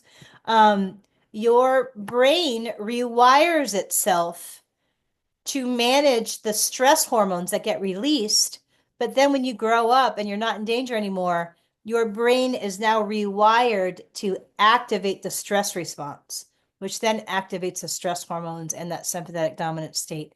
So one of the things that I've had to research for my own health a lot is how do I unwire my brain, or how do I rewire my brain in a healthy way to keep my brain signaling even so it doesn't prompt into the stress response too soon. And that's where I'm really big into chiropractic neurology because it saved me. So if you have any ADHD like symptoms, you have some of this going on somewhere. It may not be from trauma, but your brain is wired in a non-balanced way, and it's driving your stress response somewhere. Because ADHD is a are symptoms related to electrical imbalances in the lobes of the brain, which can be evened out. And so it's one of the programs that I most want to work with and do is reversing ADHD. Um, your adrenal system is super tied into the sympathetic dominance. Adrenals are super complicated. I'm going to do a whole class on adrenals. I've done classes on adrenals if anybody wants that video. Um, but uh, adrenal what happens is that the adrenal system involves the brain. The brain sends signals to the adrenals. So if that imbalanced brain state's going on, it's going to make those adrenals push out stress hormones like constantly, and then those stress hormones destroy the body like so much in so many areas. There are a couple of hidden areas of stress that a lot of people don't realize is going on. One of them is stress from your cell phones and from your Wi-Fi boxes at home. I can take a cell phone and I can bring it to like I'll bring it and I'll muscle test. I'll use the you can use the strength of the muscle to test the strength of the nervous system. And at a certain level, I'll get to, the arm will go weak because the nervous system is picking up the radiation.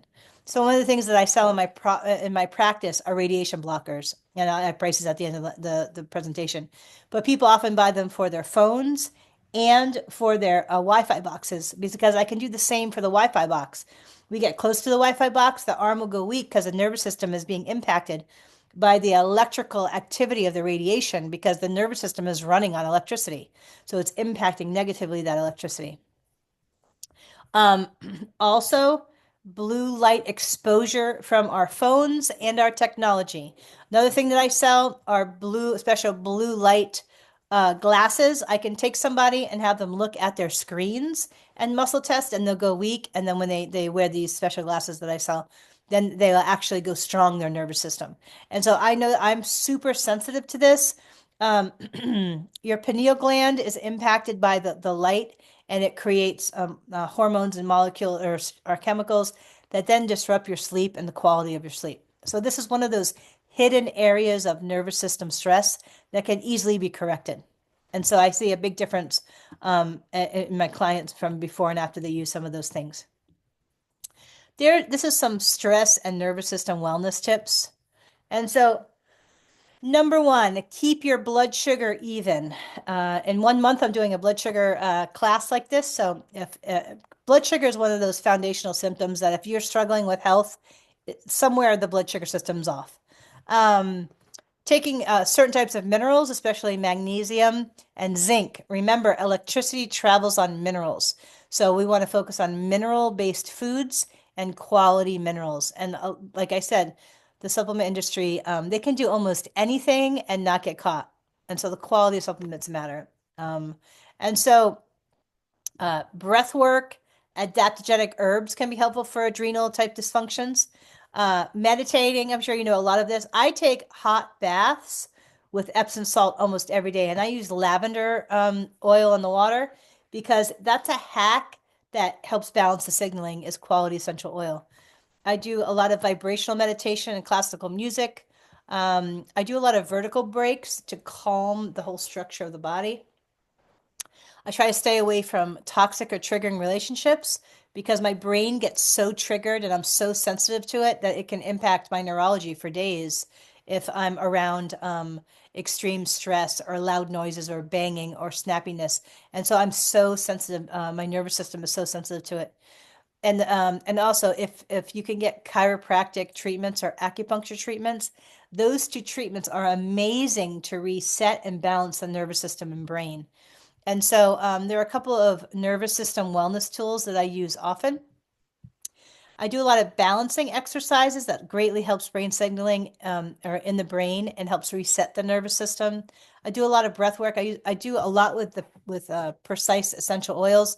I'm not a doTERRA distributor, but I do sell them. So if you're wanting quality essential oils, I do have access to all of them.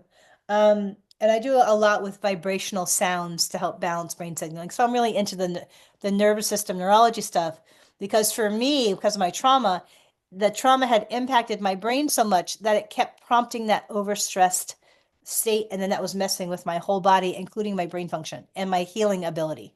And so these are just simple things that are really helpful. Acupuncture, especially the NADA protocol on the ear, is amazing for that overstressed state and calming a trigger, a brain trigger, or that feeling of being triggered. I was amazed at how well this worked on my own self and my emotional wellness. And so I do that a lot in my practice. I practice acupuncture as well as chiropractic. Um, the type of chiropractic that I do is activator, which is a gentle chiropractic. People think that chiropractic treatments are for like back and neck pain. That's what we're taught in our culture. That after going through chiropractic school, chiropractic helps every single area of the body because our nerves that go through our spine go to each organ.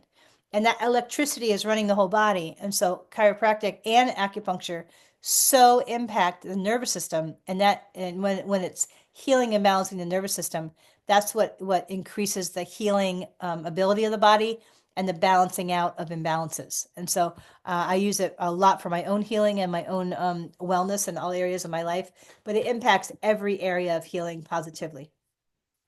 This is just a close-up of the acupuncture protocol for trauma and extreme stress. It's called the NADA protocol. And I never thought, I did a lot of research on this in school, and I never thought that just 5 needles could impact my nervous system so much and ground it. Like when I'm extremely tired, this is the first thing, like really tired, but I still have a couple more hours of work to do. I will do this, I will do this protocol and it calms me and it decreases the fatigue by like 35%. And so when it comes to metaphysics and like, like the woohoo stuff, like essential oils, chakras, meridians are more Chinese medicine, but auric field, that our nervous system is so sensitive that it can pick up imbalances in our energy systems. And so when it comes, I'm really big on frequency medicine because there are many times when either myself couldn't heal or a client couldn't heal, and it was because their energy systems were off, and it was stressing the nervous system. And so I do a lot. It depends on what type of wellness program I'm developing for people or what type of healing work I'm doing. But I also include assessing the chakras, the meridians, and the auric field. And there are several ways that I do that, whether it be the vibrational vials or muscle testing or other forms of assessment. And so this is just pictures of the meridians, and I won't go into a lot, but I want to emphasize that our brain and nervous system is sensitive enough to sense when our emotional systems are off balance, because when our emotional systems are off balance, it stresses the body out because the nervous system knows they're off balance, and then it increases stress hormones. So one of the reasons why the woohoo stuff works is that it's rebalancing the energetics. The nervous system then feels safer and more grounded, and less stress hormones are released. These are just my favorite heart chakra healing tools that I use most often. It's usually the heart chakra that I see that's most off in people. Like the most common chakra, the two chakras that are most off in people. Number one would be the heart, and number two will be the solar plexus. And oftentimes there are tie-ins with both of them together. So I use geranium essential oil or rose, but most of the time it's geranium. I use doTERRA because I like that quality. And supportive crystals for the heart, rose quartz, fluorite, and clear quartz. It's interesting, the piece of fluorite that I have, that I've used the most on my own heart and other people's heart, actually cracks the most. And in like, and I know that Liz actually makes her own rocks. I think that's so cool. But the fluorite, supposedly, like when you research that, the rock has absorbed the negative energy and it's maxed out its capability to absorb that energy, and then it'll crack. So I found that interesting. And then this heart chakra vibrates at 639 hertz. I have a chakra meditation playlist, vibrational playlist for meditation on my YouTube channel. And I use that often, especially I just need to ground, or I'm doing grief work, or something hits me out of the blue and I feel sad or whatever. Then I'll use that recording. It's if they're on, I have all the seven chakra recordings on my YouTube channel. And so I'm really getting into how to, because I know what the heck I'm talking about. Like it's I've been in this industry now for decades, but my next challenge to myself is not only how can I measure all this stuff, how can I do it cheaply and efficiently? Not just because there are plenty of things out there that cost you hundreds of dollars for assessments and measurements. But how can you do it cheaply? That's and consistently. That's my next question in terms of I'm always creating like challenges for myself in different ways.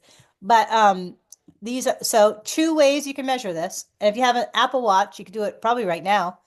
One is called heart rate variability, and this will assess your nervous system, the stress, like how stressed your nervous system is.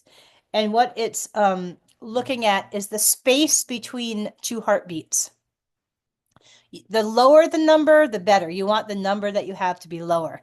But they have different measurement tools. I'm trying to find one. I'm creating a master metabolic wellness program with Dr. Amy. And I'm looking at different tools, heart rate variability measurement tools specifically for this measurement, because it's an easy way to assess where your nervous system is at. And then you can modify that number and your nervous system health by knowing where it's at. And so the other one I thought was really cool. It's a simple measurement, and this isn't like any of these things are not die hard, right? Everything comes with a margin of error, but I really like this. If you have your blood, if you take your blood pressure and you take the two numbers and you subtract, like let's say 120 over 80, we'll use that as an example. If you subtract the two numbers, if that number that you get is greater than 46, then your nervous system is in a state of sympathetic dominance. I thought that was a cool measurement as a simple tool that you could use, and it's easy. So if you have one of those cheap blood pressure machines and you take it, but the key here is that you don't take it in the morning, you take it 2 hours after a meal. That's one of the things that I noticed. But that number is called a pulse pressure. This is another kind of objective measurement. Like I said, it's not like A plus B. It's kind of like a guide. And so you count in 1 minute. I forgot to write the 1 minute on this slide. How many times you naturally breathe in. If it's 12 or less, you are possibly in sympathetic dominance. And so that number, you can take that number. So there's two ways of using that breath number. If it's 12 or less, your nervous system is in that stress state. If you take your original number of the subtraction of 120 minus 80, like let's say it's 120 over 100 or whatever it might be. That number, if you take that number and divide the breath rate, the resultant number, if it's above 3, then you're sympathetic. So those are 3 objective ways of measuring your nervous system that will barely cost you anything. But that eye thing is another one. I would look at that. Is seeing if your pupil constricts and stays constricted. Blood vessel hack number 7. Increase, we're almost getting there, almost done. Increase the nitric oxide in your vessels. How, and the whole reason is that the more nitric oxide you have, the more the vessel will be dilated and the more space there is, so the pressure will go down. How do you do that? 3 ways. Certain type of interval exercise, eating beets and certain other foods that increase nitric oxide, and increasing your potassium foods, which we just went over. And so remember, we're trying to make that vessel wall more flexible, because the less flexible it is, the more pressure goes up. This is just another picture of that. Remember that the middle of the vessel, I think it was called the media, that's where the nitric oxide gets produced in the vessel. It's not the lining where the endothelial cells are, it's the middle layer. That's where the nitric oxide is, and that controls the constriction or the relaxing of the vessel. This is just a research article, and what this is saying is that they checked out a group of people. They did 30 minutes of exercise. One group, 30 minutes of exercise was just continuous cardio. The other group, they did interval training. And now interval training is going to be going real hard for 1 to 4 minutes and then relaxing that same amount of time, but still exercising. So it's like you're pushing yourself as hard as you can safely. and then relaxing after, whether it be a 1 minute increment, 2 minute increment, etc. But it's that fast, fast, fast, and then relax a little bit. Fast, fast, fast. That the interval actually increased the nitric oxide in the vessels and made them more flexible, which decreased the blood pressure. And it decreased um, uh, the stress hormones of sympathetic dominance. So it did two things to help blood pressure. The interval training increased the nitric oxide to make the vessel more movable, right? And then the second thing is that it decreased the stress hormones, right? Which also makes it more movable. So it decreased, so now it's more flexible, therefore pressure will go down. And that's a tool that you could use like tomorrow. You could say, okay, if I'm walking, I'm going to walk as fast as I can without hurting myself and see how many minutes I can go. And then I'm going to slow it down for the same amount of minutes. And then I'm going to do it again throughout whatever amount of time. It's a little bit, irritating when you're first, or whatever, and when you're new to it. But if I bet you that it'll impact your blood pressure in a different way. Any exercise helps increase some of the nitric oxide in the vessel, but that interval training and the research, if you look at it, it's more of an impact on the vessel than regular exercise. This is just a chart, and what I wanted to show you, here's the arterial stiffness under the little the non-exercising guy. But what I wanted to show you was, okay, so if you look at the box that says endothelial, hold on a second. Hemodynamic and normal. So this image is basically talking about the impact of neuro stuff on the nervous system, right? So it increases. So when the body's in a stressed state, right, the autonomic nervous system, norepinephrine is a stress hormone. So that's what's released. Blood pressure goes up, stiffness of the vessel goes higher, and endothelial cells, the cells that line the vessel, get more damaged. And that says effects of the interval training. It decreased blood pressure, but not the continuous exercise didn't impact it that much. And then it more greatly improved basically blood pressure is what it's saying. And so, but the coolest thing that I think about this interval training is that it decreased sympathetic activity, meaning that overstressed nervous system state. So not only did it help the vessel wall and decrease the pressure that way, it also impacted the nervous system overstressed state. And that can be a hard area to kind of tap into. And this is a free way of doing that. So I thought that was kind of powerful in this research. And so blood pressure hack number 8. These are some of the most supportive nutrients for blood pressure.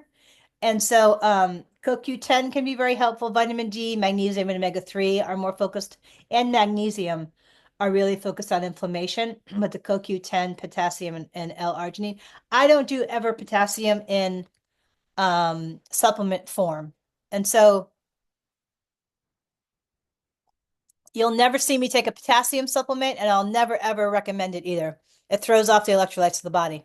And so L-arginine, though, is a nutrient that's used to make nitric oxide, which helps the vessel relax. And so these are just some of the top ones. Like I said, the quality of the supplements that you take really matter. And I see so many people that don't pick the right ones. And so I really pride myself on carrying really quality supplements that I've muscle tested on that, so many people that actually I've seen work. And so, and they all are externally tested to make sure that the ingredient list actually has the ingredients in them at the quantity it says. Because sometimes like especially like proprietary blends, they can put anything in those supplement capsules. So sometimes we're almost done. I get asked, what do I eat? What do I personally eat to help my brain and my vessels? Okay, so I do fresh veggie juice a lot with celery, a cucumber, and lemon. And sometimes I'll add beet or apple to it. I do about 70% of raw veggies, or I'll cook them. It depends on what my body's doing. And 10% are root vegetables, so potatoes, sweet potato, squash. Um, I'll do some grains and legumes. I've been using my rice cooker a lot, actually. And that's been helpful for like for quinoa and legumes and short grain rice. I do about 10 to 20% healthy fats. The healthy fats are olive oil, coconut oil, avocados, nuts. And if I'm going to do butter, I make sure that's organic, or ghee, which is the butter without the casein. And so Also, sometimes I'll drink fresh aloe, like a 2 inch piece of aloe. I'll peel it out and then I'll add lemon and water and stevia. And that is actually really healing and healthy for the lining of the gut for leaky gut. And so yeah, and this is if you read all the books, it's very similar to this type of eating pattern. Some people will recommend a little more meat, it depends. But overall, if you look at a lot of the masters out there, it's the foundation is the same. They just tweak it a little bit to make them theirs. And this was actually a pretty good blood pressure book. Had a lot of good research and some good pictures. It was a little bit it over I gave it like a B, but it was a good B. It was like a B plus. And so thank you so much for attending tonight. I'm gonna shut down the video and then I'm gonna keep going. So let's see. I'm gonna stop the recording. But thank you so much for everyone that has attended.